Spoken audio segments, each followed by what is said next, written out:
Hello, traders. FX Pip Collector here. Today is Wednesday, June 12th, and I'm going to be analyzing the Euro US dollar starting on the monthly, working my way all the way down to the 1 hour time frame for the full top down analysis. So, today is a big day for the dollar. Not only do we have inflation CPI data for the dollar today, this afternoon in the New York session, which I will be in a Zoom meeting with my premium members at the time. If you're interested, it's fxpipcollector.com to join my membership. Also, we have FOMC interest rate news today for the dollar, which I will be live streaming on YouTube today, starting at 6:30 UK time or 1:30 Eastern Standard Time, New York time. So I will be live streaming for the interest rate news on YouTube, so definitely make sure you stop in for that. So, anyways, on the Euro Dollar monthly, I'm definitely still very bullish overall. I still think we are definitely going to go up for either a running flat wave C or an expanding flat wave C, which I still think either scenario it will have it going up and taking out the previous highs. So, taking it down to the weekly time frame. On the weekly time frame, as of right now, I'm definitely still looking at this as the end of a correction like a wave 1. I still think this is a WXY like a wave 2.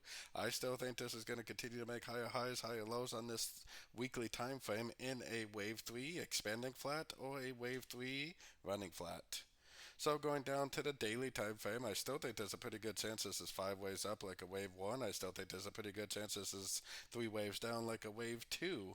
I think there's a pretty good chance that initially the CPI news will cause it to go down, but I think the interest rate news, or maybe we'll get a second reaction at the press conference, I think at some point it is going to start an uptrend, probably for a big old giant wave 3.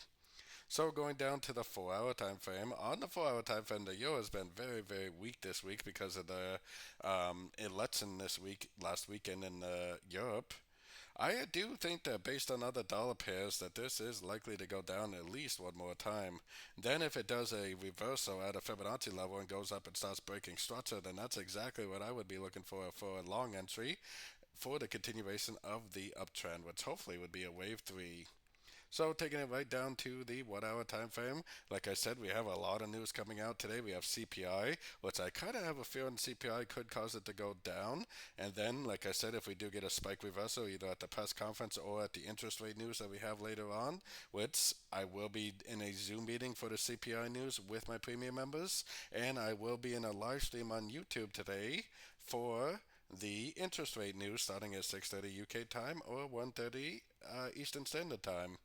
But if it does go down, if it does bounce off a fib level and then do a reversal, start breaking structure, that's exactly what I would be looking for my entry to go long. Until you actually do see a break of structure to the upside, whether it's this break right here or whether it does like a wave 5 and then breaks, I think you should still be looking for shorts because technically the trend is down on the daily and 4 hour time frame, and there's always a chance that today's news just causes it to keep going down. So I think you need to look for shorts, but if it does do a reversal, if it does break structure after the reversal, then I would definitely stop looking for shorts and I would start looking for longs in an uptrend again. So don't forget to join my free Discord channel, which is linked down here in the corner. And don't forget to check out my website if you'd like to get access to my daily live trading sessions and if you'd like to get access to my swing trade setups. As always, thank you and happy trading.